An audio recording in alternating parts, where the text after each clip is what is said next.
ni le Dieu juif, ni le Dieu musulman ne peuvent rendre compte de l'existence du monde et du monde tel qu'il est. En effet, le Dieu juif, comme le Dieu musulman, est seulement unique. Il est un, et donc il n'y a pas de place en lui pour l'altérité. Et le monde, qui n'est ni Dieu ni rien, n'a pas de statut vraiment identifiable. Qu'est-ce que le monde? Depuis toujours, les hommes se sont interrogés face au monde pour savoir ce qu'il était, et on peut distinguer deux grands courants qui les départagent. Soit les uns disent le monde finalement c'est rien, ce n'est qu'une illusion, et nous trouvons dans cette école de pensée le bouddhisme et aujourd'hui le nouvel âge.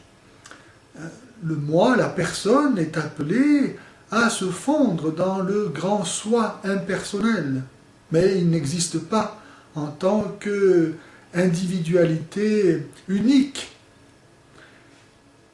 Et à l'inverse, il y a ceux pour qui le monde est tout, est Dieu, car il n'y a que le monde. Ce sont les matérialistes. Dans un cas comme dans l'autre, la personne humaine se désagrège, elle disparaît. Dans le premier cas du bouddhisme et aujourd'hui du nouvel âge, la personne, en tant que moi propre, est appelée à mourir, à disparaître dans le grand soi impersonnel, car elle n'est qu'une illusion. Le salut consiste à prendre conscience qu'on est une illusion. Et dans l'autre cas, la personne humaine disparaît aussi, car elle n'a d'intérêt que dans la mesure où elle sert à faire fonctionner la machine dans la perspective de l'avènement du grand soir. Mais en elle-même, elle n'a aucune valeur.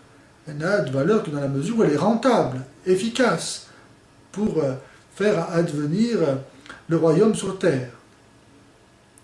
La bonne nouvelle du christianisme, c'est de dire que le monde n'est ni rien ni tout, mais qu'il existe en relation avec Dieu, qui est son créateur, parce que lui-même est relation.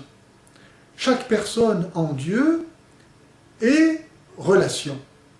Le Fils n'est fils que par rapport à son Père. Et le Père n'est Père que par rapport à son Fils. Le Saint-Esprit n'est l'amour du Père et du Fils qu'en étant en relation avec chacun d'eux.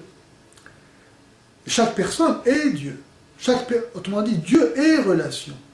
Et c'est donc parce que Dieu est relation qu'il est générosité, qu'il est don, qu'il est fécondité, qu'il est amour. Seul le Dieu chrétien trinitaire peut expliquer l'existence du monde. C'est-à-dire, si Dieu est seulement unique, comme le disent les juifs et les musulmans, il n'a aucune raison de créer. Il se suffit à lui-même. Il est parfait. Mais le Dieu chrétien, qui inclut la différence, car le Père n'est pas le Fils n'est pas le Père, le Saint-Esprit n'est ni le Père ni le Fils. Seul le Dieu chrétien, qui inclut en lui-même de la différence, est donc capable de produire, de créer quelque chose qui ne soit ni lui ni rien. Il y a une question à laquelle ni les juifs ni les musulmans ne peuvent donner de réponse. D'où vient le principe même de la différence? Nous sommes tous créés à l'image de Dieu. Et nous sommes tous semblables. Nous sommes tous bâtis sur le même modèle. Nous avons 2 yeux, 2 oreilles, un nez, une bouche, etc. Nous sommes tous semblables. Et pourtant, en même temps, nous sommes tous différents. D'où vient le principe même de la différence? Si Dieu était seulement unique, il n'aurait produit, à supposer qu'il produise quelque chose, que des créatures identiques. Ma main, elle ne pourra jamais produire que des empreintes avec 5 doigts, et jamais avec 6 doigts, ou 8 doigts, ou comme ça. et jamais avec des doigts de 30 cm de long. Elle ne produira que des empreintes identiques. De même, un moule à fourchette ne fait que des fourchettes. Il ne fera jamais des couteaux ou des cuillères. Et donc, si Dieu est unique, d'où vient le principe même de la différence? Nous sommes tous à la fois semblables et différents. Il y a des hommes et des femmes, des noirs et des blancs, des gros et des maigres, des petits et des grands.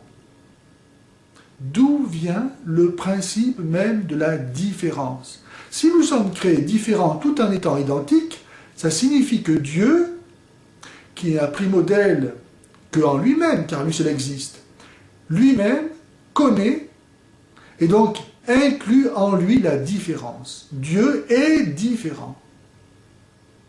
Seul le Dieu chrétien, qui est à la fois le même, unique et différent, trinitaire, est capable de rendre compte de l'existence du monde et du monde tel qu'il est.